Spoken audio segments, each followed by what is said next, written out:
Hardy Weinberg principal का long question है। तो लॉन्ग क्वेश्चन कैसे बनाइएगा? हार्डी विनबर्ग प्रिंसिपल, भाई अचानक जो आदमी कभी नहीं पढ़े लाइफ में इवोल्यूशन चैप्टर में हार्डी विनबर्ग प्रिंसिपल, वो कैसे बनाइएगा? कुछ समझ में भी नहीं आएगा। कुछ लिखे बाप रे तो अजूबा चीज आ गया, ये क्या है? हार्डी विनबर्ग प्रिंसिपल एक पॉपुलेशन, उस पॉपुलेशन पर लागू होता है। इनका कहना है कि एक पॉपुलेशन है,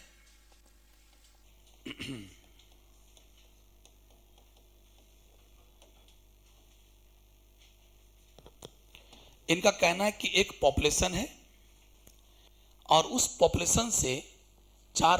पॉपुलेशन में अगर 4-5 चीज नहीं हो, चाहे वो चूहा का पॉपुलेशन हो या ह्यूमन का पॉपुलेशन हो, मक्खी का पॉपुलेशन हो, हाथी का पॉपुलेशन हो, किसी का भी हो, उसमें अगर 4-5 चीज अगर वो घटना नहीं घटे तो इस पॉपुलेशन को बोलेंगे ए पॉपुलेशन तुम जेनेटिकली इक्विलिब्रियम में हो, जेनेटिक इक्विलिब्रियम में हो या हार्डी विनबर्ग इक्विलिब्रियम में हो। और हार्डी विनबर्ग एक नाम क्यों पड़ा? 2 साइंटिस्ट मिलकर के इसको दिया, हार्डी विनबर्ग मैंने साइंटिस्ट ने मिलकर इस कहानी को अंजाम पर दिया।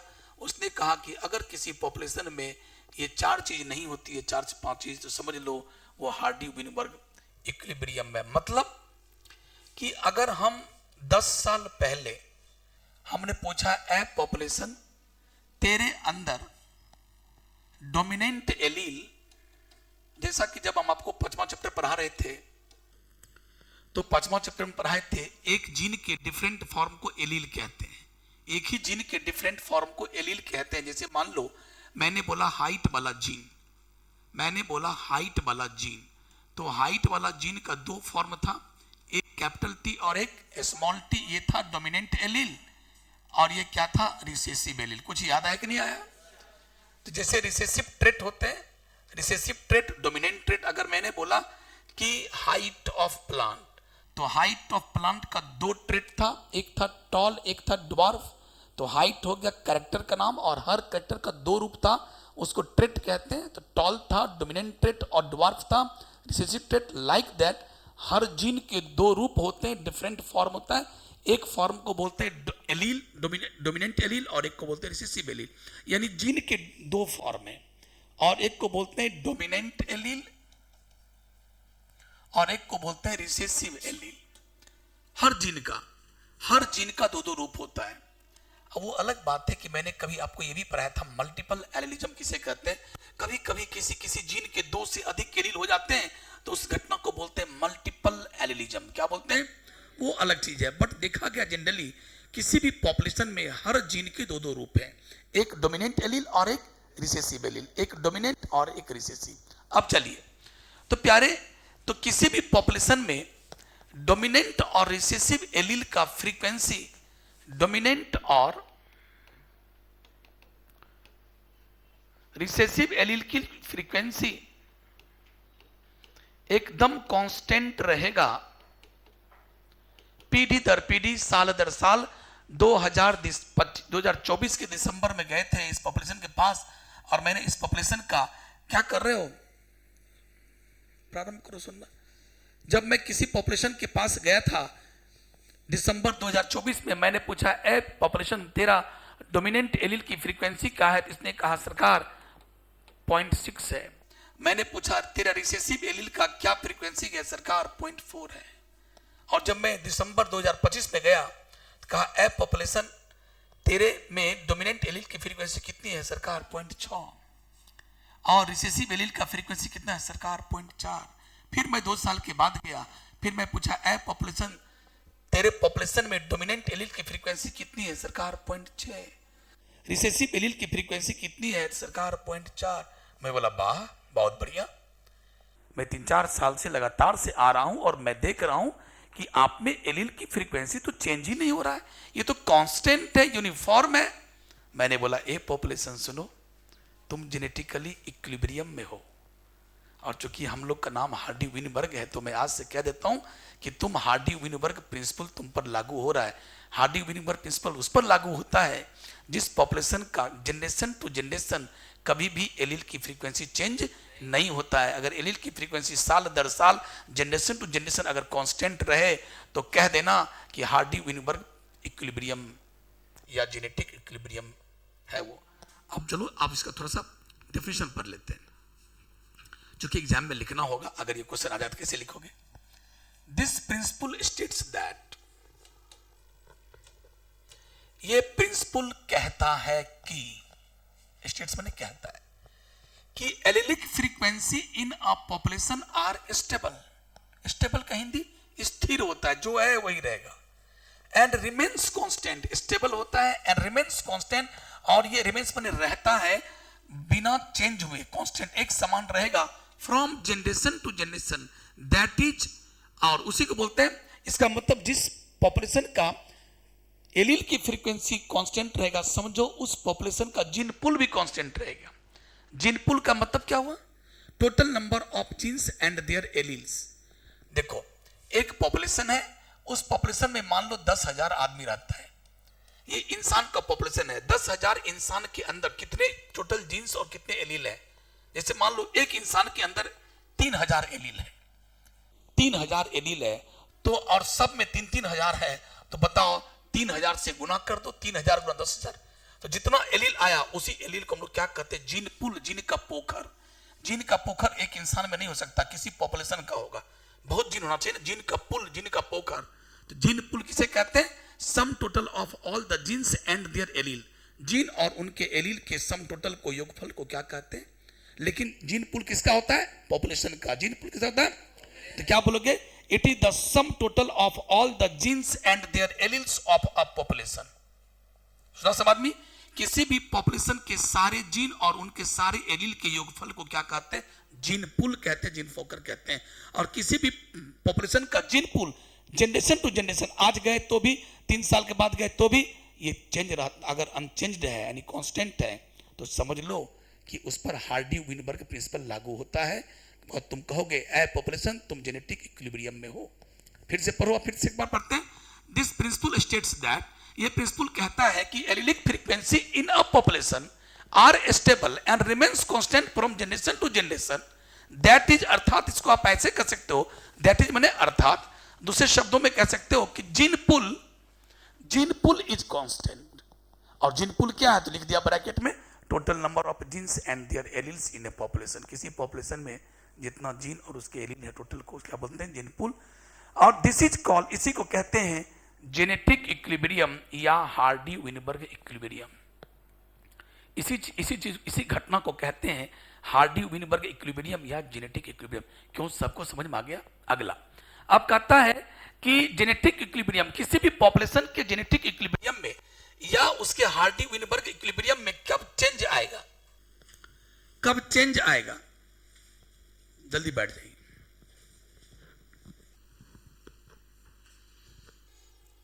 तो कहता है कि जनरेशन टू जनरेशन कोई चेंज नहीं होना चाहिए। अगर चेंज हो रहा है यानी जेनेटिक इक्विलिब्रियम चौपट हो रहा है, किसी पॉपुलेशन का चौपट हो रहा है, इसका मतलब एलील की फ्रीक्वेंसी चेंज नहीं है साल दर साल, जीन पूल चेंज नहीं है, उस पर चेंज आ रहा, और ऐसा है तो कह देना ए पॉपुलेशन तुझमें इवोल्यूशन हो रहा है।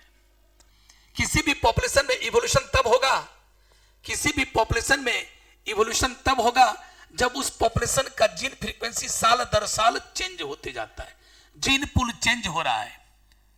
और इसका मतलब जिस पॉपुलेशन पर हार्डी-विनबर्ग इक्विलिब्रियम लागू हो रहा है, जिस पॉपुलेशन पर हार्डी-विनबर्ग प्रिंसिपल लागू हो रहा है, मतलब वो जेनेटिकली इक्विलिब्रियम में है, और जेनेटिकली इक्विलिब्रियम में है मतलब उसका जीन पूल बदल और उसका एलील की फ्रीक्वेंसी बदल। इसका मतलब एक बात हो गया कि वहां कोई इवोल्यूशन नहीं हो रहा है। इवोल्यूशन होने के लिए क्या चाहिए? उस पॉपुलेशन के जीन पूल में चेंज आते रहना चाहिए। आया समझ?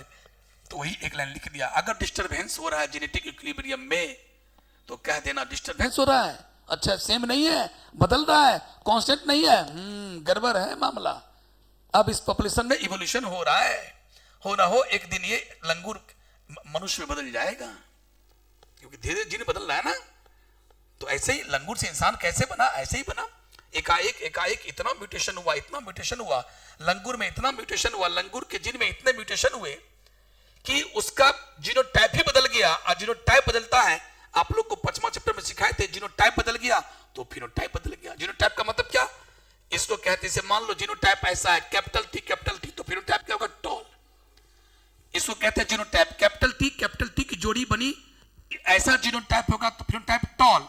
लेकिन अगर मैंने बोला ऐसा हो गया तो फिनोटाइप ड्वार्फ। अच्छा, ये लंबा है, ये बौना, गोरा है, ये काला, ये ब्लू है, ये उजला, ऐसा फिनोटाइप, जीनोटाइप बदल जाते हैं, जीनोटाइप बदल जाते हैं तो फिनोटाइप बदल जाता है। तो ऐसा ही हुआ होगा कभी लंगूर क्या, जीनोटाइप में इतना चेंज आया, उनके जीन के फ्रीक्वेंसी में, एलील के फ्रीक्वेंसी में इतना चेंज आया कि कुछ लंगूर क्या बन गए, इंसान बन गए। उनका चेहरा मोहरा सब बदल गया, नाक नक्श अच्छा हो गया, पूंछ गायब हो गया, बॉडी पर से बाल गायब हो गया और बन गया होगा मनुष्य। तो प्यारे, कभी भी कोई नया स्पीशीज का निर्माण होता है, इस नया स्पीशीज का बनना को क्या बोलते हैं, स्पेसिएशन। क्या बोलते हैं, स्पेसिएशन। चलो उतना देर तो नहीं पढ़ना। आखिर हार्डी-विनबर्ग प्रिंसिपल अगर लागू है, if it is applied on a population, अगर किसी पॉपुलेशन को तुम कह रहे हो कि ए पॉपुलेशन तुम जेनेटिकली इक्विलिब्रियम में हो, यानी तुम हार्डी-विनबर्ग इक्विलिब्रियम लागू हो रहा है, तो कह देना कि P+Q बराबर, उसे कह देना कि P+Q बराबर 1 होगा, ये लागू हो गया। और P+Q दोनों साइड स्क्वायर करने पर, दोनों साइड स्क्वायर करने पर, तो P+Q का स्क्वायर कर दिए, इधर 1 का स्क्वायर, इसका मान कितना हो, जल्दी बोलो, 1। इसका क्या होगा, P² + 2PQ। अरे बोलो बोलो, कुछ मैथ, बहुत दिन तुम लोग का पढ़ा हुआ हो गया मैथ, थोड़ा सा पढ़ लो यार, 8वां 9वां पढ़ा होगा, A+B का होल स्क्वायर या P+B का होल स्क्वायर। अरे सर बहुत दिन हो गया सर, खुदा कसम सर, बड़ी मार खाते थे सर, जो भी है, या बहुत बनाते थे सर। तो P² + 2PQ + Q² बराबर 1। अब चलो, अब तुम्हारे मन में आएगा P क्या है, Q क्या है, अगला P² क्या है। P² का मतलब P और P। अरे P और P लिखेंगे क्या हुआ, P², जैसे आप लिखते हो T और T, तो T² हम लिख सकते थे इसको, ये होगा टॉल। अगर मैं ऐसा लिखता हूं तो T² क्या होगा, ड्वार्फ, लाइक दैट। तो P बराबर क्या है बताऊंगा अभी, Q क्या है अभी बताऊंगा, P² क्या है बताऊंगा, लेकिन P² का दूसरा नाम PP। अगर मैं लिख रहा हूं Q² तो मतलब Q आप कहना चाह रहे, 2PQ क्या है, यानी ये क्या है, ये क्या है, ये क्या है, ये क्या है, ये क्या है। अब सुनो, ये क्या है, उस पॉपुलेशन का जो जेनेटिक इक्विलिब्रियम है उसी पर लागू होता है। अगर जेनेटिक इक्विलिब्रियम लागू है, कांस्टेंट है, तो P+Q बराबर 1। मतलब P क्या है, it is the frequency of dominant allele, frequency of dominant allele of that population. अगला ध्यान से सुनना, इस पर मैं एक क्वेश्चन दूंगा सब आदमी को, अभी न्यूमेरिकल बनवाऊंगा अभी तुरंत। Frequency of recessive allele, frequency of recessive allele in that population. Sir P² क्या है, अच्छा यहां पर 2 एलील आ गया, और जब 2 एलील एक साथ आते हैं तो एक ट्रेट बनता है। अगर मैं आप लोग को पढ़ाता था 5वां चैप्टर में कि बोलो T से क्या होगा, टॉल की ड्वार्फ, कहा कुछ नहीं होगा, जब तक एलील जोड़ी में नहीं आएगा तो कुछ नहीं होगा।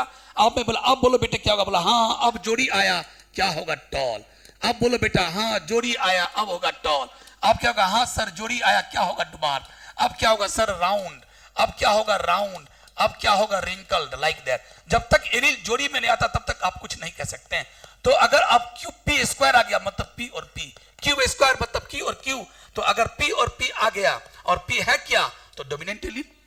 तो कहना अच्छा P और P, तो मने मन समझना ये वाला, क्योंकि कैपिटल T क्या, डोमिनेंट। अगर मैं बोलूं Q² तो मन ही मन समझना ये, अच्छा रिसेसिव वाला। तो यहां लिखोगे फ्रीक्वेंसी ऑफ होमोजाइगस, और आप लोग को सिखाए थे एक ही टाइप का हो तो होमोजाइगस या प्योर, और ऐसा हो एक कैपिटल और एक स्मॉल, जिसको बोलते हैं हेट्रोजाइगस या इम्प्योर। इसको क्या बोलोगे, frequency of homozygous dominant trait. यहां ये लिखना पड़ेगा, ये वर्ड, ये ट्रेट हो गया। अभी trait, frequency of homozygous dominant trait people या इंडिविजुअल। उस पॉपुलेशन में 5000 की आबादी वाले पॉपुलेशन में कितने इंसान ऐसा वाला है, PP वाला है। Q² यानी QQ, frequency of homozygous recessive trait individual, individual लोग। अगला 2PQ, सर आप 2 क्यों लिख दिए, आप तो ऐसे कहते थे TT और ऐसे, ये हुआ हेट्रोजाइगस। तो ऐसा कहिए ना, 2 कहां लगता था? नहीं सरकार, यहां हार्डी-विनबर्ग प्रिंसिपल है, यहां पर 2 लगता है, आपको 2 लगाना पड़ेगा, सिर्फ PQ लिखने से काम नहीं चलेगा। यानी ये है होमोजाइगस, ये भी होमोजाइगस, बट ये डोमिनेंट, ये रिसेसिव, और ये है हेट्रोजाइगस। इसको बोलेंगे frequency of heterozygous trait individual. यानी ऐसा हेट्रोजाइगस ट्रेट रखने वाले कितने इंडिविजुअल की फ्रीक्वेंसी है उस पॉपुलेशन में, वो है। अब इतना लिख लिया, अब इस पर देखो वही लिखा हुआ यहां पर आप देख सकते हो, लागू होगा तभी लिखना P प्लस Q बराबर 1, दोनों साइड स्क्वायर करने पर ये हो गया। P क्या है देख लिया, Q क्या है देख लिया, Q स्क्वायर सब देख लिया, ये क्या सब देख लिया। अब आगे चलता हूं, मैं सवाल दे रहा हूं, सवाल कैसा दे रहा हूं वो देखिए। सवाल ये है कि एक पॉपुलेशन है और उस क्वेश्चन लिखना है क्या, लिखो इन अ पॉपुलेशन, लिख लो वहीं पर कहीं जगह होगा, अगल बगल पन्ना है बहुत। इन अ पॉपुलेशन, एक क्वेश्चन बनाओगे दिमाग एकदम बिल्कुल ठंडा हो जाएगा अभी। इन अ पॉपुलेशन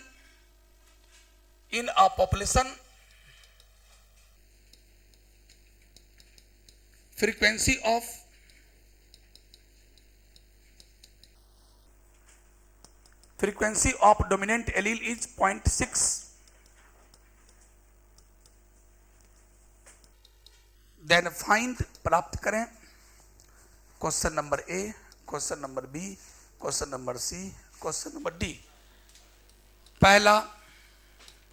पहला क्वेश्चन, और इसमें पहले बोल दिए जब हार्डी-विनबर्ग प्रिंसिपल लागू हो रहा है। अगर ऐसा क्वेश्चन पूछ रहा है इसका मतलब हार्डी-विनबर्ग प्रिंसिपल लागू है, अब इसे लिखने की जरूरत नहीं है, यानी P प्लस Q बराबर 1। तो फ्रीक्वेंसी ऑफ रिसेसिव एलील बताइए। अगला frequency of homozygous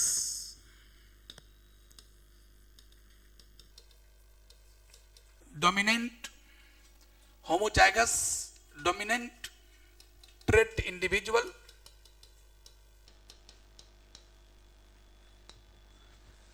frequency of homozygous recessive trait individual, और फ्रीक्वेंसी ऑफ, एक ही क्वेश्चन से तुम सब कुछ सीख जाओगे, रिसेसिव ट्रेट।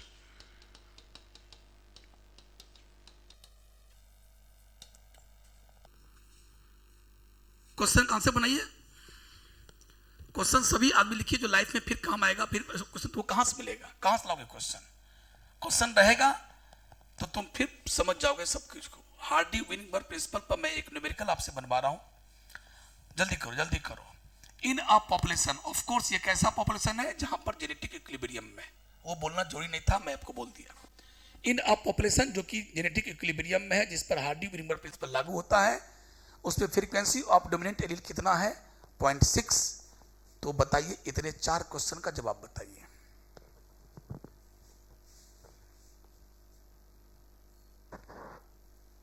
चार क्वेश्चन का जवाब बताइए।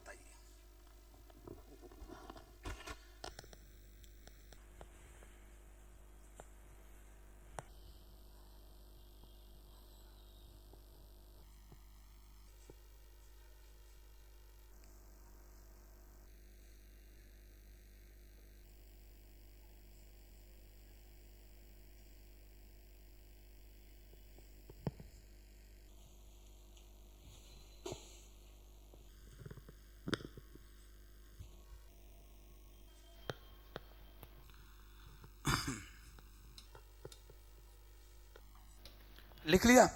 अब चलो मैं बता देता हूं, सब ध्यान रखो। आपके क्वेश्चन में क्या है इसको मैं सॉल्व कर रहा हूं। सबसे पहले क्या लिखा था सवाल में, गिवन। क्या गिवन है, कोई बोलेगा? अगर आप बढ़िया से पढ़े अभी थ्योरी तो बताइएगा। पी का मान दिया कि क्यू का मान दिया हुआ है सवाल में? सवाल में क्या दिया हुआ है? पी का मान, क्योंकि फ्रीक्वेंसी ऑफ डोमिनेंट एलील दिया 0.6, यानी पी का मान गिवन पी बराबर। और आप जानते हो कि जिस पॉपुलेशन पर हार्डी-विनबर्ग प्रिंसिपल लागू होता है वहां पर क्या होता है, P प्लस Q बराबर। और p का मान कितना 0.6 प्लस q बराबर 1, इसीलिए q बराबर बोलो 1 माइनस 0.6 बराबर कितना हुआ 0.4 हुआ बोलो, यानी q का मान निकल गया। तो चलो पहला क्वेश्चन क्या कहता है जरा बोलो सब आदमी, फ्रीक्वेंसी ऑफ, तो फ्रीक्वेंसी ऑफ रिसेसिव वैल्यू क्या बोलते क्यू, तो क्यों पहला सवाल बन गया।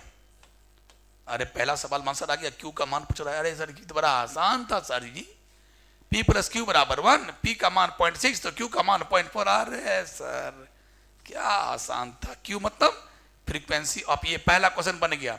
फ्रीक्वेंसी ऑफ रिसेसिव एलील को क्या कहते हैं, इसका मतलब क्या पूछ रहा है Q, मैं लिखा नहीं हूं इसका मतलब Q पूछ रहा है।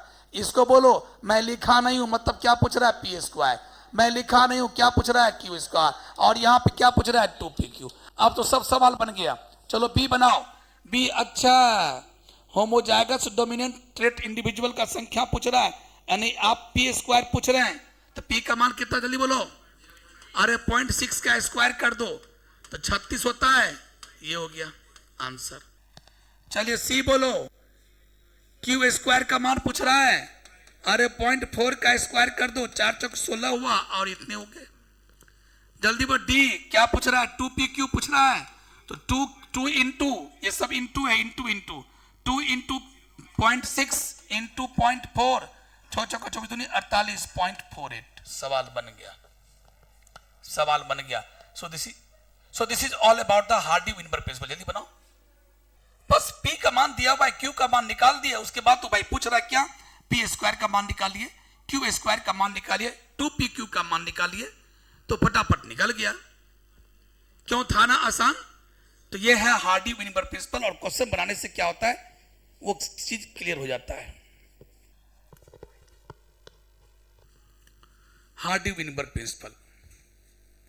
अब ये चूंकि लॉन्ग क्वेश्चन है, तो अब अगला क्वेश्चन ये है कि हार्डी-विनबर्ग प्रिंसिपल कब कब अफेक्टेड होगा, किन किन चीजों पर ये प्रभावित हो जाएगा, यानी हार्डी-विनबर्ग प्रिंसिपल लागू कब नहीं होगा। तो सर ये सब जब बात होगा तब लागू नहीं, क्या क्या तो बता रहा हूं।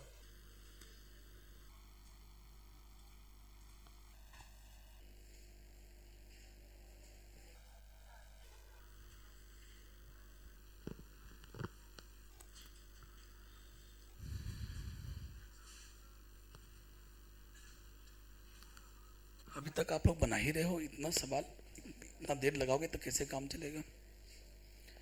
P दिया हुआ था, Q का मान निकाल लिया, उसके बाद तो बस सर प्लीज छोड़ दीजिए, सब निकल जाएगा। क्यों आपको P स्क्वायर लिखाने नहीं आता, आपको क्या 0.6 का स्क्वायर आपको नहीं करने आता क्या। अब गधा होगा, एक आदमी बोले थे 0.6 का स्क्वायर करो, पता क्या बोला, 12। अब हम क्या कर सकते हैं, इसको 2 से गुना कर दिया तो भी सही नहीं बोला। अगर 12 1.2 बोलता, अगर मान लो तो 0.6 मतलब क्या हुआ स्क्वायर, मतलब 0.6 गुना 0.6 और करेंगे 36, और दशमलव 2 जुड़ेगा ऐसे। ये भी नहीं बिठाएगा दशमलव कहां रखूं, पॉइंट कहां रखूं, डेसिमल कहां रखूं, ये भी नहीं बुझ जाता बहुत आदमी को। तो भैया थोड़ा सुधरिए, बच्चा वाला मैथ बनाते रहिए हमेशा, अपने से छोटे बच्चों को मैथ पढ़ाते रहिए, पहला वाला मैथ पढ़ाइए, दूसरा क्लास को मैथ पढ़ाइए, पढ़ाते रहो बिना मतलब वो कहे देखे किताब, तीसरा पढ़ते हो ला पढ़ाते हैं, बिना मतलब का पढ़ाते रहिए, तब आपका मैथ तेज होगा, आप मैथ में तेज हो जाओगे। चलिए, तो अभी आपने देखा, अब अगला चीज मैं चलता हूं आपको लिए, कौन कौन फैक्टर्स हार्डी-विनबर्ग प्रिंसिपल पर को प्रभावित करता है। ये अपने आप में बड़ा है, लॉन्ग क्वेश्चन है तो लिखना पड़ेगा। पहला जीन माइग्रेशन या जीन फ्लो, उसके बाद जेनेटिक ड्रिफ्ट, तीसरा इतना लाइन लिखना पड़ेगा, तीसरा है और वो जेनेटिक ड्रिफ्ट का ही उदाहरण है फाउंडर इफेक्ट, म्यूटेशन, चौथा जेनेटिक रिकॉम्बिनेशन, और जेनेटिक रिकॉम्बिनेशन कब कब होगा वो दिया है, और अगला नेचुरल सिलेक्शन। यानी 5, ध्यान सुनिएगा, आप ध्यान नहीं दिए होंगे, यानी हार्डी-विनबर्ग प्रिंसिपल कब कब प्रभावित होगा, 5 बातें हो जाएंगी तो हार्डी-विनबर्ग प्रिंसिपल लागू नहीं होगा। वो प्रभावित कब सर, पहला जीन माइग्रेशन या जीन फ्लो, दूसरा था जेनेटिक रिकॉम्बिनेशन, तीसरा होता है म्यूटेशन, चौथा होता है नेचुरल सिलेक्शन, और पांचवा होता है जेनेटिक ड्रिफ्ट। ये 5 चीज हो जाएगा ना तो समझो लागू नहीं होगा। कैसे सर, तो पहला समझो जेनेटिक माइग्रेशन, जीन फ्लो क्या होता है। फटाफट बताऊंगा, फटाफट सुन लो, टाइम कम है। पॉपुलेशन ए, पॉपुलेशन बी, यहां कितनी आबादी है? 10,000। कितनी आबादी? और इसकी आबादी भी कितनी है? 10,000। यहां भी मान लो इंसान की तत्काल बात करो 10,000 लोग, यहां भी 10,000 लोग। ये किधर है? ऑस्ट्रेलिया में। ये क्या? भारत में। बहुत दूर है, हम नदी नहीं बना दिए। यहां से क्या हुआ? 5,000 आदमी निकल के चला गया। यहां 5,000 आदमी निकल के कहां चला गया? पॉपुलेशन ए से निकला और कहां चला? पॉपुलेशन बी में। अब सोचो पॉपुलेशन ए में संख्या कितना हो गया? घट के 5,000, और यहां पर कितना हो गया? 15,000। यहां पर इजाफा हुआ, यहां पर क्या हुआ? माइनस हुआ। तो इसको बोलते हैं माइग्रेशन। माइग्रेशन दो प्रकार का होता है, आप लोग को सिखाए थे। माइग्रेशन दो प्रकार का होता है, मतलब माइग्रेट कर रहा है। तो माइग्रेशन मतलब क्या? स्थानांतरण हो रहा है एक जगह से दूसरी जगह। ये बोला मैं इसके पास गया, रो रहा था, बोले क्या हुआ तेरे को? बोला माइग्रेशन हो गया। मैंने बोला कैसा माइग्रेशन? लोग आया कि गया? बोला गया। बोला अच्छा, ई वाला, तो इस पे ई लगा दो, EMMIGRATION, तो इसे बोलते हैं ए माइग्रेशन। मैं बोला तुझको क्या हुआ? तुम बहुत खुश हो? बोला अरे यार क्या कहें, 5,000 आदमी हमारे यहाँ बढ़ गया, 15,000 हो गए। अच्छा तो क्या हुआ? अरे माइग्रेशन हुआ यार। अच्छा कैसा? बोला तो बोला आई वाला। आई वाला मतलब क्या? इन, और ई माने क्या? गया। ई माने एग्जिट, गया। आई माने इन, आया। बोला अच्छा तेरे में हुआ माइग्रेशन, इसमें भी हुआ माइग्रेशन, लेकिन ऐसा वाला। तुझमें हुआ माइग्रेशन ऐसा वाला, इमिग्रेशन, और उसमें एमिग्रेशन। इसमें एमिग्रेशन, इसमें इमिग्रेशन हुआ। प्यारे अब क्या हुआ? इतने लोग चले गए, 5,000 लोग चला गया। बोले अरे यार तेरा 5,000 लोग चला गया। तो 5,000 लोग चला गया मतलब अपने पास, सब इंसान के पास जीन था ना, जीन और एलील। एक एक इंसान के पास अगर 3-3 हजार एलील था मान लो, तो 5,000 चला गया, तो उतना से गुना कर दो, उतना एलील चला गया। यहाँ खाली हो गया, एलील की कमी हो गई, जीन पुल कम गया। जो जीन का पोखर था, जीन की पुल में कमी आ गई और इसके जीन के पुल में बढ़ोतरी आ गई। तो जीन पुल बदल गया, जीन पुल बदल गया। और जीन पुल कहता है कि जब जीन पुल बदल जाए, समय के साथ जीन पुल बदल रहा है, तो ऐसे पॉपुलेशन को जेनेटिक इक्विलिब्रियम में नहीं कहते हैं, और ऐसे पॉपुलेशन पर हार्डी-वेनिगर प्रिंसिपल लागू। तो वही तो कह रहा, हार्डी-वेनिगर प्रिंसिपल कब खत्म हो जाएगा, कब लागू नहीं होगा, कब प्रभावित होगा? तो जब जीन का माइग्रेशन हो, और जब जीन का माइग्रेशन बार बार हो रहा हो। आज 300 लोग गया, कल 400 लोग चला गया, कल 2,000 चला गया, कल 1,500 चला गया। लगातार जब होते रहता है, जब लगातार जीन का माइग्रेशन हो रहा है, तो इसको बोलते हैं जेनेटिक फ्लो। यहां लिखा भी होगा, when gene migration occurs many times. जा रहा है, जा रहा है। अरे लोग गया तो क्या हुआ? लोग जा रहे हैं मतलब क्या? जीन जा रहा है ना, तो जीन का माइग्रेशन हो रहा है। और जीन का माइग्रेशन अगर लगातार 2 पॉपुलेशन के बीच में होता हो, तो इसको कहते हैं जीन फ्लो। क्या हुआ? अगला है जेनेटिक ड्रिफ्ट। जेनेटिक ड्रिफ्ट क्या होता है? इस पर परिभाषा बोलना पड़ेगा कि ये जो एलील के फ्रीक्वेंसी में चेंज आ रहा है, वो फ्रीक्वेंसी में जो चेंज आया वो अचानक आया, बाय चांस। अगर बाय चांस वर्ड नहीं बोलिएगा तो जेनेटिक ड्रिफ्ट का परिभाषा आप गलत लिख रहे हैं, और जेनेटिक ड्रिफ्ट आपका शॉर्ट नोट्स है, तो आपको सुनना ही पड़ेगा मन से। जेनेटिक ड्रिफ्ट क्या है? क्या लिखोगे इस पे? Changes occurring in frequency. किसी पॉपुलेशन के एलील के फ्रीक्वेंसी में जो चेंज आ रहा है, वो कैसा आ रहा है? By chance. बाय चांस का मतलब अचानक। हम मार्केट गए और बाय चांस कौन मिल गए? फूफा जी। और फूफा जी मिल गए तो बहुत सारा काम हुआ, बहुत सारा कपड़ा उपड़ा भी खरीद दिए, जो सोचे नहीं। हम तो ऐसे गए थे कचरी मुड़ी खाने के लिए, लेकिन मिल गए फूफा जी। फूफा जी मिल गए तो एकदम पूरा सूट वूट सब खरीद दिए। ओ माय गॉड, आज तो बहुत खुश है कि फूफा जी मिल गए। तो आई मीन मेरा कहना है कि बाय चांस अचानक कुछ चीज हो गया, तो changes occurring in frequency. Gene allele के फ्रीक्वेंसी में चेंज आ गया, चेंज अकरिंग, चेंज आ गया। कैसे? धीरे धीरे नहीं सर, अचानक, बाय चांस। और उसी को क्या कहते हैं? Genetic drift. तो जेनेटिक ड्रिफ्ट का परिभाषा ऐसे लिखना, रट लो, जैसे मछली जल की रानी है, जीवन उसका जैसे याद है वैसे ये भी याद होना चाहिए। क्या? जल्दी बोलो।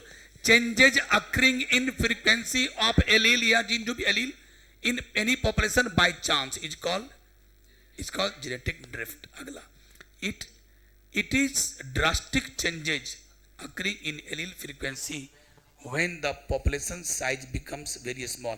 अगर पॉपुलेशन साइज बहुत छोटा हो तो समझो, अगर मान लो कि 1 बाल्टी पानी है और एक बाल्टी पानी ले लिए, एक लोटा पानी ले लो, लोटा, एक बाल्टी पानी ले लिए, और यहां ले लिए एक पानी का टंकी। ये हुआ बाल्टी, ये पानी का टंकी है जिसमें पूरा भरा हुआ, और ये लोटा पानी का भरा हुआ। ध्यान सुनना, इसमें से अगर एक गिलास निकालेंगे तो पता नहीं चलेगा कि पानी वो निकला था, पत्तो इससे बिल्कुल नहीं। इसमें से निकालेंगे तनी मनी हो सकता है, वो भी तुमने, लेकिन अगर एक गिलास पानी अगर लोटा से निकालेंगे, ओह माय गॉड, मेरा आधे लोटा पानी बचा है, कौन ले लिया? एकदम बिल्कुल पता चलता है। तो माय डियर, आप देखा कि यहां से भी पानी निकला, माइग्रेट हुआ, यहां से भी लोग भाग गए, माइग्रेट हुआ, यहां से भी भागा, लेकिन पता किस पर अधिक चला, किस पर इफेक्ट पड़ा? लोटा पर। गरीब पर ज्यादा इफेक्ट पड़ता है। छोटे, अगर 1-1 लाख रुपया, माने 50,000 रुपया सब खो गया, एक अमीर का खोया खूब, अंबानी का जा एगो सिक्का खो गया है, कुछ नहीं, एक अमीर नहीं खोया, हाँ यार कुछ खो गया, बहुत गरीबा में लुट गए सर, हम बर्बाद हो गए सर, हम कहीं के नहीं। तो प्यारे, छोटे पॉपुलेशन पर जेनेटिक ड्रिफ्ट का ज्यादा असर पड़ता है। यूं कोई एनसीईआरटी में लिखा है कि जेनेटिक ड्रिफ्ट किसी पॉपुलेशन हो सकता है, बड़े से बड़े पॉपुलेशन में, लेकिन इसका असर किस पर ज्यादा होगा? छोटे पर। सो ड्रास्टिक चेंज नजर आएगा, थोड़ा भी पॉपुलेशन भाग गया तो ड्रास्टिक चेंज नजर आएगा। वही बोलता है, it is drastic changes occurring in allele frequency when population size becomes small. जब पॉपुलेशन साइज बहुत छोटा हो और उसमें ऐसी घटना घट रही हो, यहाँ के लोग कुछ भाग के कहीं वहां चला गया, अचानक चला गया, या अचानक कोई भागता नहीं है, अचानक ये कब होता है? कोई भूकंप आ गया। अच्छा, जैसे वहां हुआ था वो अरे केदारनाथ में, तो वहां पर क्या हुआ, जमीन खिसक गया, पता है? 2600 आबादी, उस गांव की आबादी थी 2600, और वहां जो जमीन खिसका ना, क्या पता क्या हुआ? उसमें से मुश्किल से 50 लोग बचा, सब लोग कहां चला गया? घर सहित 2 मंजिला 3 मंजिला सब कहां चला गया? बहुत अंदर, पूरा समा गया धरती के अंदर, कुछ नहीं बचा, सब लोग चला गया। तो कहने का मतलब है, हाँ, तो क्या हुआ? अचानक हो गया, उतने लोग अचानक मर गए। तो ये जो चेंज आया, अचानक चेंज आया, इसी को बोलते हैं जेनेटिक ड्रिफ्ट। अगर छोटा पॉपुलेशन है तो वो जल्दी असर पड़ेगा, अब बड़ा है तो कोई खास, अगर बहुत बड़ा गांव है, 30-40 लाख की आबादी है, तनी को अगर उसमें से 1,000 मर गया तो कोई खास फर्क, लेकिन इस पर तो यहाँ पर पड़ गया। It is more marked in very small population, examples founder effect. और इसी का देखो, अब आ जाओ फाउंडर इफेक्ट पर, शॉर्ट नोट्स अलग से ले लो, जो हम सोच रहे हैं नया आएगा वही फाउंडर इफेक्ट। इसका क्या है? एक एग्जाम्पल है, मतलब जेनेटिक ड्रिफ्ट का एक एग्जाम्पल है फाउंडर इफेक्ट। क्या इफेक्ट है? अब तुम समझाओ कि फाउंडर इफेक्ट क्या है, तो बोलना founder effect, it is a type of genetic drift, it is type of, जहां क्या हुआ होगा कि स्मॉल पॉपुलेशन में अचानक फ्रीक्वेंसी में चेंज आ गया, अचानक बाय चांस चेंज आया होगा, और ऐसा कैसा होता है तो उसी को समझाना है जेनेटिक ड्रिफ्ट में कि फाउंडर इफेक्ट क्या होता है, यानी फाउंडर प्रिंसिपल, इसका नाम है फाउंडर प्रिंसिपल। क्या है? इतना बात लिखना है, 3 पॉइंट, 1 पॉइंट, 2 पॉइंट, 3 पॉइंट। क्या होता है? It is noted when a small group of person called founder leave their home to find a new settlement, the population in a new settlement may have different genotype frequency from that of the parent population. Formation of different genotype in a new settlement is called founder effect. Sometimes it may lead to formation of new. मतलब क्या हुआ? ये line जबरदस्त याद रखना, पिछला line, उसके बाद मैं सब समझाता हूं।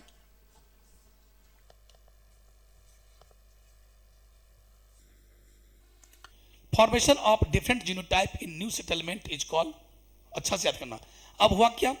न्यू सेटलमेंट वर्ड याद रखो, फॉर्मेशन ऑफ न्यू जीनोटाइप, पहले था कैपिटल टी, अब क्या हो गया? ये दिमाग में रखना बात को। अच्छा, formation of different genotype in new settlement, जब तक यहां थे मतलब क्या हुआ? अब समझाते।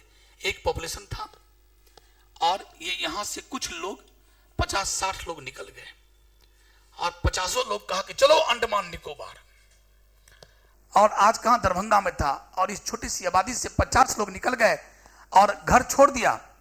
Live their home A small group of person, जिसको हम लोग, इसका नाम है फाउंडर, जो 50 छोड़ दिया यहां से गांव, बोला आप कभी लौट के यहां नहीं आएंगे, यहां मजा ही नहीं आता है लाइफ जीने में, यहां का पानी, यहां का हवा मिट्टी हमारा सूट नहीं किया, और 50 आदमी ये सोच के निकला कि न्यू सेटलमेंट एरिया में जाएंगे, वहीं घर बसाएंगे, कभी लौट के नहीं आएंगे।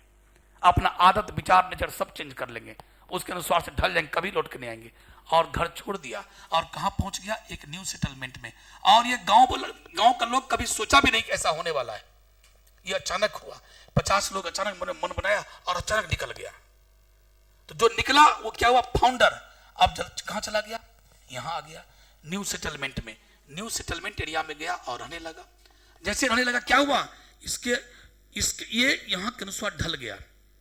यहाँ शिकार करके खाना है, वहां पर ऐसो आराम से खाता था, यहाँ पर तीर बनाना है, यहाँ जंगल है, टापू है, ये है, वो है, ऐसे रहना वैसे रहना है, कपड़े नहीं है, मार्केट नहीं है, माने अजीब टाइप से रहना है।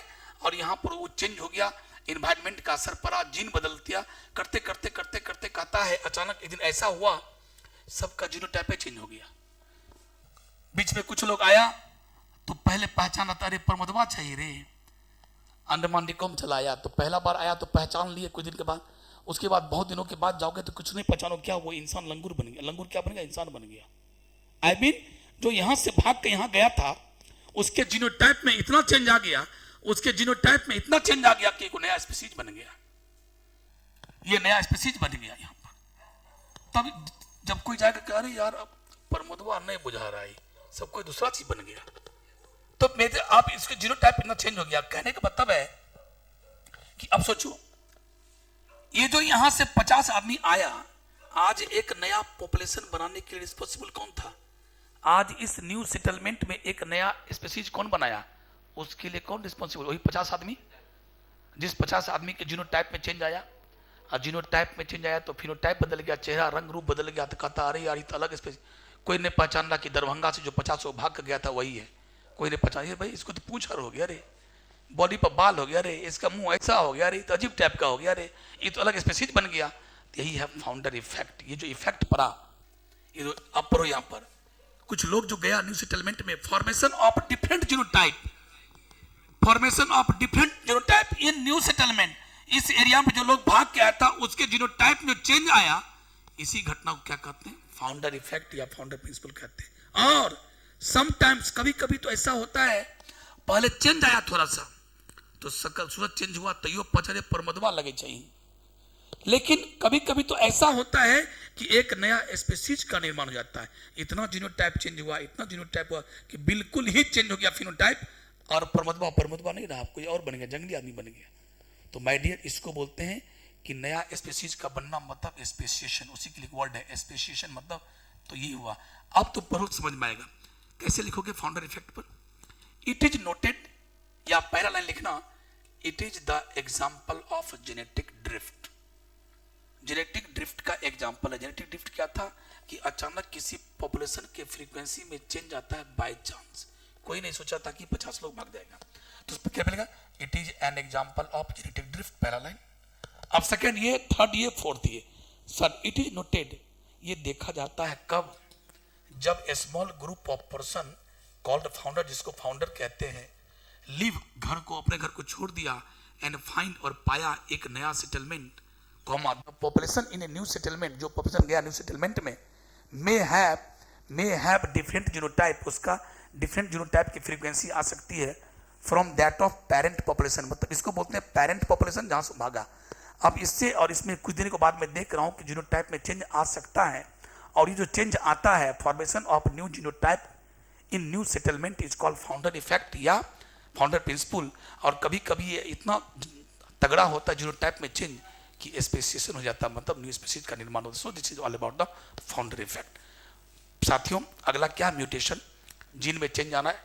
जीन में एक हुआ था कि कब कब इफेक्ट होगा? हार्डी-विनबर्ग प्रिंसिपल पहला था कि जीन का माइग्रेशन होगा, तो हार्डी-विनबर्ग प्रिंसिपल क्या होगा? लागू नहीं होगा। दूसरा, जेनेटिक ड्रिफ्ट होगा, ड्रिफ्ट समझ ही रहे हो, अचानक हुआ तो भी लागू नहीं होगा। तीसरा, म्यूटेशन क्या है? Permanent change in DNA. Mutation क्या है? Permanent change in genetic material in DNA and RNA में। रविवार को आई थी पढ़ने के लिए? क्यों नहीं? कौन कहा आने के लिए? कितने बजे टेस्ट था? अरे तो क्या हुआ? टेस्ट था, टेस्ट नहीं देते? एक तरफ टेस्ट, एक तरफ तुम्हारा थ्योरी। किसको लोगे तुम? थ्योरी को लोगे। अरे बेब को अपना बात बुद्धि लगाना था। ये अपना बुद्धि लगाओ, एक तरफ टेस्ट एक तरफ तुम्हारा थ्योरी जो तो छूट रहा है। टेस्ट नहीं देंगे, क्वेश्चन वो कहीं से मिल जाएगा, क्वेश्चन ले लेंगे, थ्योरी कहां से मिलेगा तुमको? जो सुनोगे डी कुमार का थ्योरी कहां से मिलेगा तुमको? ये तो अपना अकल लगाओ यार, गजब हाल है। और हमने इतना अनाउंसमेंट कर दिया था कि रविवार को जेनेटिक्स चलने ये म्यूटेशन पढ़ाई होगा, लॉन्ग क्वेश्चन शॉर्ट क्वेश्चन सब आदि आना, तो उसमें क्या परीक्षा, अलवा परीक्षा, एक तरफ परीक्षा एक तरफ थ्योरी। तो आपको परीक्षा को छोड़िए दरकिनार, क्योंकि आपका थ्योरी बचा हुआ है ना। तो किसी को वेट कीजिए, है ना।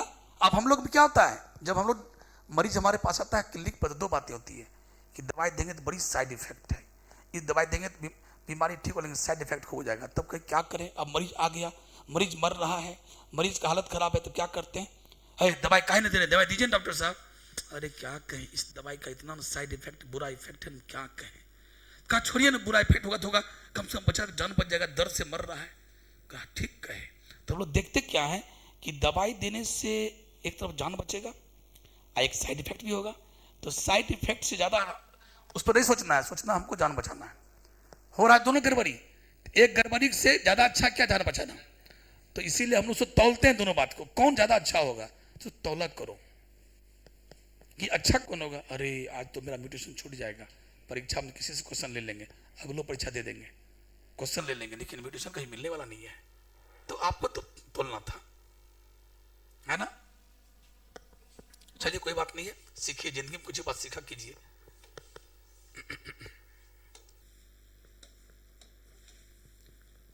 तो ये सब लाइन लिख देना। अगला है जेनेटिक रिकॉम्बिनेशन, पॉइंट दे दो, जेनेटिक रिकॉम्बिनेशन, म्यूटेशन, और एक लास्ट है नेचुरल सिलेक्शन। ये सब लाइन लिख देना। अब मैं आपको ले चलता हूं, इस तरीके से आपने देखा। और इस चैप्टर के लास्ट में कुछ कुछ पॉइंट्स हैं, फटाफट हम आपको चलते हैं, इसमें देखते हैं ये क्या है। देखो, इवोल्यूशन ऑफ मैन कैसे कैसे हुआ था। इवोल्यूशन ऑफ मैन सबसे लास्ट पन्ना में आ जाइए। इवोल्यूशन ऑफ मैन, ये बहुत बढ़िया चीज है। इंसान डायरेक्ट नहीं बना। आज जो इंसान आपको दिख रहा है उसको क्या कहते हैं, मॉडर्न मैन। क्या कहते हैं उसको, मॉडर्न मैन। आज जो इंसान आपको धरती पर दिख रहा है उसको क्या बोलते हैं, मॉडर्न मैन। और मॉडर्न मैन का नाम क्या, होमो सेपियंस सेपियंस। यहां पर एक बार और लिख दो, होमो सेपियंस सेपियंस, दो बार लिखो, इसे आपको किताब में एक ही बार मिलेगा। लिखो होमो सेपियंस सेपियंस। ये मॉडर्न मैन का नाम है, वैज्ञानिक नाम है, होमो सेपियंस सेपियंस। लिख दिया।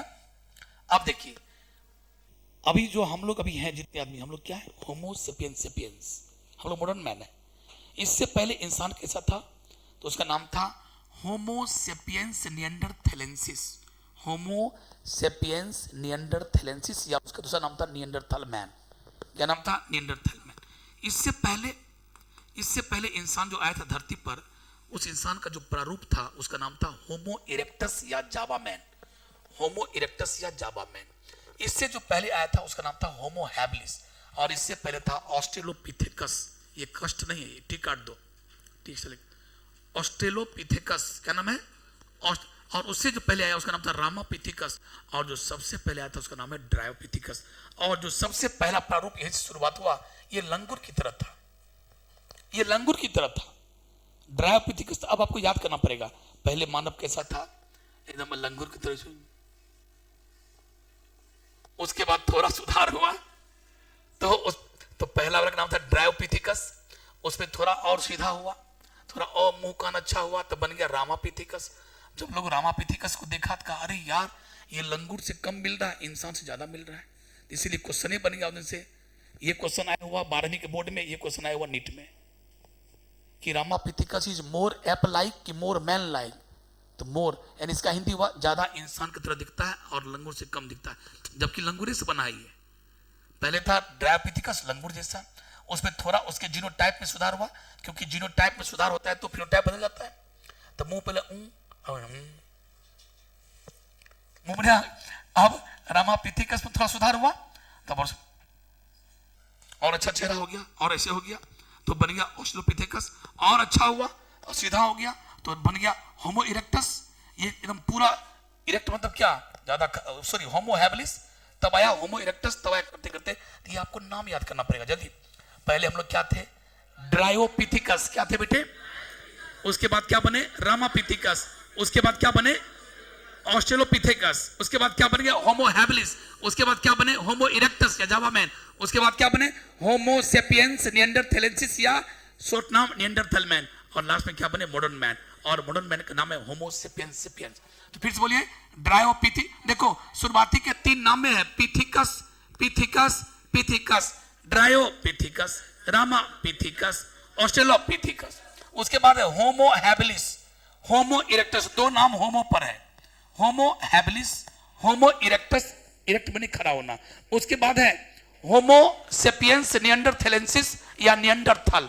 और लास्ट में होमो सेपियंस सेपियंस यानी मॉडर्न मैन। अब देखिए कौन कब आया धरती पर, कौन कब आया? पहला आया 25 मिलियन ईयर्स एगो, तब आया ऐसे 25, 15, 2, 2, 1.5, 25, 15, 2, 2, 1.5। तो ड्रायोपिथिकस आया 25 मिलियन ईयर्स एगो। 15 रामापिथिकस आया 15 मिलियन ईयर्स एगो। उसके बाद ऑस्ट्रेलोपिथिकस आया 25, 2, 2, 1.5 यानी 2 मिलियन ईयर्स एगो। 2, 2 फिर 2 है, इसका मतलब होमो हैबिलिस भी आया 2, 2 पहले। तब आया होमो इरेक्टस आया 1.5 मिलियन एगो। उसके बाद है 1 लाख साल से लेकर के 40,000 साल पहले ये कोराया निएंडरथल मैन। और लास्ट में हम लोग कब आए? 75,000 साल से लेकर के 10,000 साल पहले, 75,000 साल से। अब इसमें एक से एक क्वेश्चन है कि कौन मानव सबसे पहली बार लाश को मिट्टी में गाड़ना शुरू किया? कौन मनुष्य पहली बार लाश को मिट्टी में गाड़ना शुरू किया? Buried the dead body first time. Answer देखो, नाम से मिलो, दिमाग लगाओ थोड़ा सा। नाम है निएंडरथल मैन।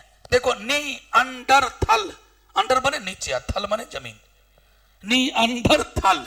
तो नाम है अंडरथल, यानी थल के अंदर में लाश को गाड़ने का काम किसने शुरू किया? निएंडरथल। नाम में मिला हुआ है। अच्छा, तो अच्छा सर समझ गए। Buried the dead body, dead body को मिट्टी में गाड़ने का काम किसने शुरू किया? ये। और इससे पहले सारे लोग नंगा था, ये भी नंगा, ये भी नंगा, ये भी नेकेड, ये भी नेकेड। सबसे पहली बार अपने बॉडी को ढक के रखना किसने शुरू किया? निएंडरथल। लाश को गाड़ना शुरू किया, छुपाना शुरू किया, अपने सेक्स ऑर्गन को भी छुपाना शुरू कर दिया, पत्ता से ढकना शुरू कर दिया, छाल उल बाघ हुक को मार कर लाया, छाल लपेट लिया। तो सबसे पहली बार बॉडी को ढकना यानी hide their body parts, hide their body organs. उसके बाद और बरीड द डेड बॉडी, 2 काम। अगला, सबसे पहली बार स्टोन का हथियार किसने बनाया? स्टोन का हथियार बना बना क्या मारता था? बस गिलहरी मर गया, खरगोश मर गया, उसका शिकार करता था, या हिरन मर गया, माथे पर मारा जोर से। ऐसे किसने? ऑस्ट्रेलोपिथेकस। देखो नाम है ऑस्ट्रेलिया, यानी ऑस्ट्रेलिया से चाचा क्या लाए थे? स्टोन लाए। ऑस्ट्रेलिया से क्या लाए थे? स्टोन। ऑस्ट्रेलिया से स्टोन लाए, ऑस्ट्रेलिया से स्टोन लाए। इसका मतलब ऑस्ट्रेलोपिथेकस ने सबसे पहली बार स्टोन का हथियार बनाना शुरू किया और उसी से हंटिंग करता था। हंटिंग माने शिकार। लेकिन क्वेश्चन पूछता है, हथियार बनाने में माहिर कौन था? Homo habilis. हथियार बनाने में माहिर कौन था? Homo habilis. खूब हथियार बनाता था। लेकिन अगर स्टोन का हथियार पहली बार किसने शुरुआत किया? तो ऑस्ट्रेलोपिथेकस। अगला, सबसे पहली बार मांस किसने खाया? मांस खाने का प्रथा किसने शुरू किया? होमो इरेक्टस, जावा मैन, जिसको जावा बोलते थे। ठीक मानो सब आदमी। एट द मीट, एट माने खाया, ईट एट ईटन होता है ना, तो ईट का सेकेंड रूप है एट मीट। मीट सबसे पहली बार इसने खाया, लिख दिया। और ये लिख लो, अपना बॉडी को छुपाया, hide and protect body, body गाड़ा। और हम लोग क्या क्या किए जी? हम लोग केव आर्ट किए। केव आर्ट मतलब गुफा में आर्ट बनाए। एग्रीकल्चर सबसे पहले कौन किया? हम लोग खेती हम लोग किए। स्टार्टेड ह्यूमन सिविलाइजेशन माने मुंडन, ये शादी विवाह, लोगों से मिलजुल के रहना, ये सब कौन शुरू किया था? हम लोग, ये सब। उसके बाद चलो अब क्या देखना है? और कुछ नहीं, ये याद करो। एप लाइक, ये सॉफ्ट लिखो, objective question. Man like, objective question. और हाँ, ये ऑस्ट्रेलोपिथेकस का जो फॉसिल्स है वो कहाँ मिला था? तंजानिया और इथियोपिया में। ऑब्जेक्टिव क्वेश्चन, तंजानिया और इथियोपिया में मिला था। अब चलो लास्ट ऑब्जेक्टिव क्वेश्चन, यहां से शुरू करो। कहां से? ऑस्ट्रेलोपिथेकस से। और यहां से यहां पे चले आओ। ऑस्ट्रेलोपिथेकस का ब्रेन कैपेसिटी, ब्रेन इतनी था 400 से 600 सीसी। उसके बाद होमो हैबिलिस, उसके बाद होमो हैबिलिस का 650 से 800। और ये ज्यादा क्वेश्चन पूछता है, ये वाला कहां गया? 900। यस, कि होमो इरेक्टस का ब्रेन कैपेसिटी कितना था, 900। उसके बाद आगे बढ़िए, निएंडरथल का कितना था, 1400 सीसी, और हम लोग कितना था, 1350 सीसी। क्या था, 1350 सीसी। उसके बाद तो ये हुआ आपका इंसान से ऑब्जेक्टिव क्वेश्चन, ये हुआ इंसान से यानी ह्यूमन का जो इवोल्यूशन हुआ उसका क्या हुआ, ये ऑब्जेक्टिव क्वेश्चन। ठीक बात है क्या? अब चलिए सब याद करना। वैसे इसका निमोनिक हमारे पास है, लेकिन निमोनिक हम देना नहीं चाहते, अब समय नहीं है। निमोनिक ये है कि एक लड़का था, उस लड़का का नाम था रामा। वो रामा कहाँ गया था, डॉक्टर रामा गया था ऑस्ट्रेलिया डॉक्टर बनने।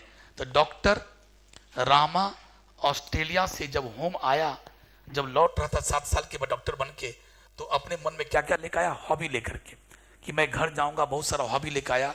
और जैसे अपने घर पर आया, इरेक्ट हुआ, अपने गेट पर आया, मम्मी को गेट खटखटाना चाह रहा था, जैसे घर पे खड़ा हुआ, होम पर इरेक्ट हुआ, इरेक्ट बने खड़ा, उसको क्या आ गई, नींद आ गई। क्या आ गई, नींद, निएंडरथल। और कुछ देर बाद जब आंख खुली तो देखा, oh my God, it's my modern गांव, मेरे गांव में नाला बन गया, ये बिजली सड़क सब कुछ है, यही मेरा घर है। उसके बाद कहा, मम्मी की हम लिए गेट खोल। नहीं समझा। डॉक्टर रामा ऑस्ट्रेलिया से होम आया, हॉबी लेकर के, जाऊंगा खेसारी की दाल खाऊंगा, खेत में मूली उखाड़ के खाऊंगा, दोस्तों के साथ क्रिकेट खेलूंगा। 7 साल से मैं ऑस्ट्रेलिया में रहा, तो होम हॉबी लेके आया, होम हॉबी लेके आया, मतलब होमो हैबिलिस। और जैसे होम पर इरेक्ट हुआ, अपने घर पर जैसे खड़ा हुआ, इरेक्ट हुआ, उसको नींद आ गई, नींद बने निएंडरथल। और जब आंखें खुली तो क्या देखा, मॉडर्न मैन। तो डॉक्टर रामा ऑस्ट्रेलिया से, डॉक्टर बने ड्रायबिटिकस, रामा बने रामापिथिकस, ऑस्ट्रेलिया बने ऑस्ट्रोपिथिकस। होम हॉबी लेकर आया, होमो हैबिलिस। होम पर इरेक्ट हुआ तो होमो इरेक्टस, और जैसे और नींद लगा निएंडरथल, और आंखें खुली तो मॉडर्न गांव एंड मॉडर्न मैन। तो ये निमोनिक है। और इस सब का भी निमोनिक है कि होम पर इरेक्ट मत हो, जा और मीट ले आ। होम पर इरेक्ट मत हो यानी घर पे खड़े मत हो, जा और मीट ले आ। जा माने जावा मैन, यानी होमो इरेक्टस को ही कहते हैं जावा मैन, और मीट ले आ यानी सबसे पहली बार मीट किसने खाया, तो जावा मैन। ऐसे था। निएंडरथल, अंडरथल, ऑस्ट्रेलिया से स्टोन लाए, ऑस्ट्रेलिया से स्टोन लाए। तो ये सब था क्या, निमोनिक टाइप का हुआ। उसके बाद चलिए यहाँ पर कि ये डायनासोर कब एक्सटिंक्ट किया, 65 मिलियन ईयर्स एगो। कब हुआ, 65। अब ये बताओ कि सबसे पहले कौन आया, अगर मैं 3 नाम दूं, पहले रेप्टाइल्स धरती पर आया, कि पहले बर्ड आया कि मैमल, जल्दी बोलो। पहले रेप्टाइल्स आया, तब बर्ड आया, तब मैमल, लास्ट में हम लोग आए। ठीक है। और जो भी हम लोग जो भी आए, रेप्टाइल्स मैमल सब डायनासोर से आए। डायनासोर क्या है, डायनासोर क्या था, एक रेप्टाइल्स था, जो धरती पर रहने वाला रेप्टाइल्स था। और सबसे बड़ा डायनासोर कौन था, इसका नाम था टिरेनोसोरस रेक्स। कौन था, टिरेनोसोरस रेक्स। मार लो ऑब्जेक्टिव, मार लो ऑब्जेक्टिव, ये ऑब्जेक्टिव मार लो। धरती पर सबसे बड़ा डायनासोर कौन था, टिरेनोसोरस रेक्स था। याद करो ये कब, ये ऑब्जेक्टिव मार लो, कब विलुप्त हो गया धरती पर से। ठीक मारो, ओबीजे, ओबीजे लिखो, ओबीजे। 65 मिया मतलब million years ago, 65 million years ago. ठीक मारे चलो फटाफट, जो मैं कहता हूं उतना ही, ज्यादा नहीं पढ़ना है। इस पे टिक नहीं मारो, इसमें हाँ, इस पे टिक मारना है कि सबसे पहला एम्फीबिया कौन था, उसका नाम था लोफिंस। किधर गया, लोफिंस नहीं है क्या, हाँ ये टिक मारो ऑब्जेक्टिव। सबसे पहला एम्फीबिया धरती पर जो था वो कौन था, वो। और आजकल का जो मॉडर्न डे फ्रॉग है, आजकल के दुनिया में जो मेढक बोलता है, उसका एंसेस्टर कौन है, उसका पूर्वज कौन है, यही लोफिंस। यानी धरती पर सबसे पहला एम्फीबिया कौन था, लोफिंस। टिक मार लिया, बस 1 टिक, 2 टिक, 3 टिक, ऐसे हो गया, काम खत्म। चलिए, और ये पहला, हाँ ये भी तो ही है, पहला मैमल धरती पर, पहला मैमल धरती पर कब आया था, जुरासिक नहीं। इसको ठीक कीजिए, इसको ठीक करो, लिखो ट्राइसिक, ठीक करो। पहली बार मैमल धरती पर कब आया, जुरासिक नहीं, ट्राइसिक पीरियड में। और उसका नाम क्या था, श्रियु। हम लोग श्रियु की तरह दिखते थे पहले। पहली बार मैमल धरती, हम लोग मैमल है, गाय बैल बकरी इंसान, क्या था, हाँ उस पर ठीक कराए हैं।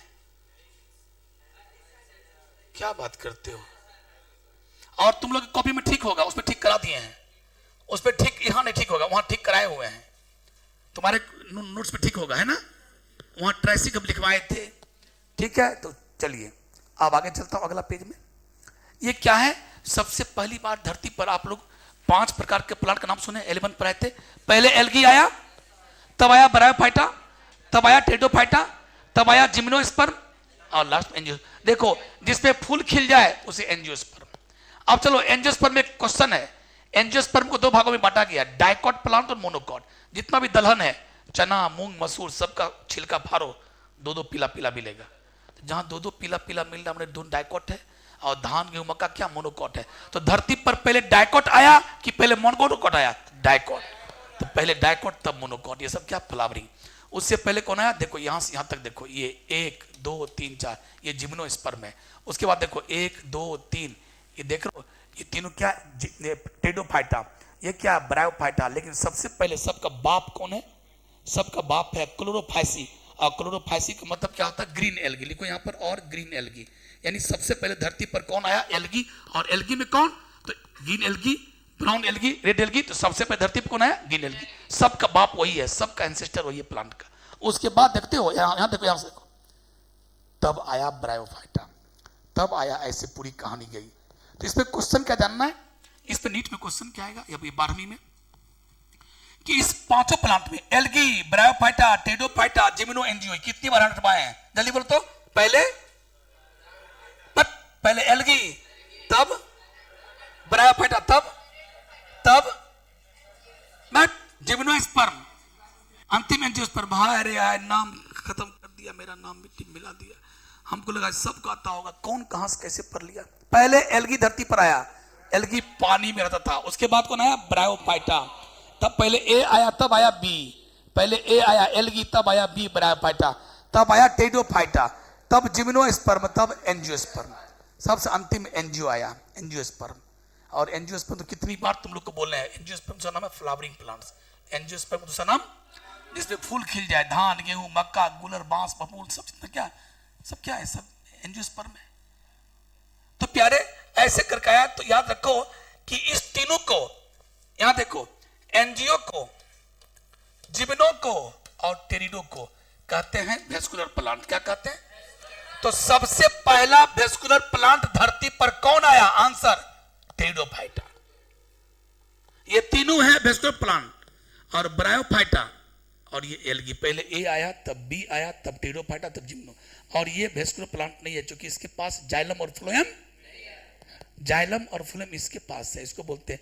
तो पहला वेस्कुलर प्लांट कौन था? टेरिडोफाइटा। और कब आया? सिलूरियन पीरियड में। टिक मारो, ये लाइन और ये लाइन टिक मारो। कहां गया?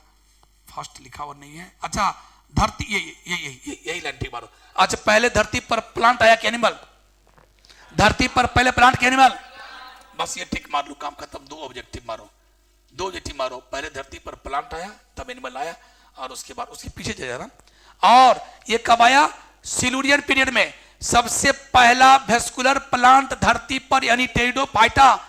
Pteridophyta was the first vascular plant. तब आया जिम्नोस्पर्म, ये भी वेस्कुलर प्लांट है भी। तो फर्स्ट वेस्कुलर प्लांट टेरिडोफाइटा धरती पर कब आया? सिलूरियन पीरियड में। कब आया? और हम आपको पीरियड का नाम नहीं रटवाए हैं।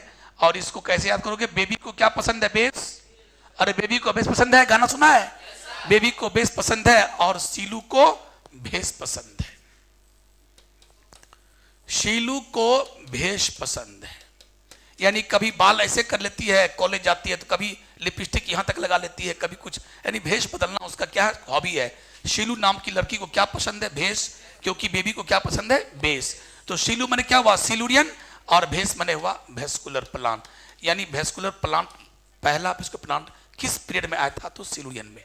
बेबी को क्या पसंद है? बेस। और शीलू क्या पसंद है? भेष। तो शीलू मने सिलूरियन पीरियड, और उसमें आया था वेस्कुलर प्लांट। कौन आया था? अब देखिए, ये जो आप देख रहे हो, ये फोटो देखो, यही हुआ। 3 ईरा था।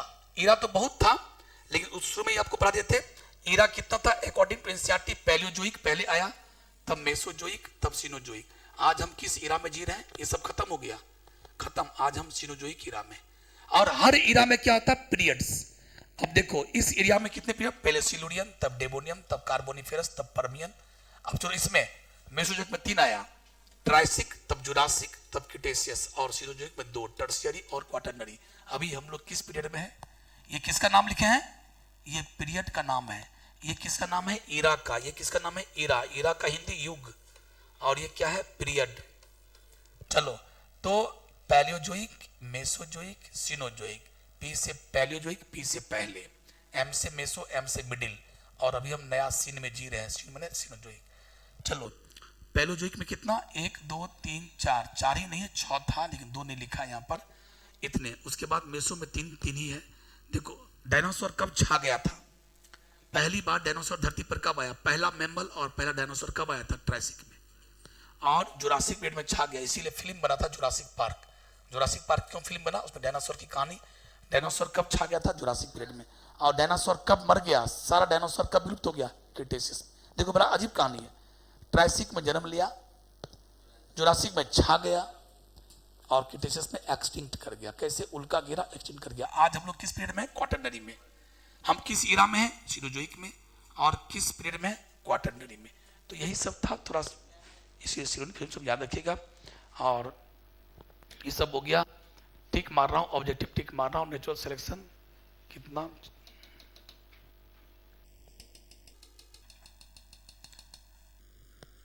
चलिए चूंकि टाइम हो गया है, कल हम लोग शुरू करने जा रहे हैं 8वां चैप्टर।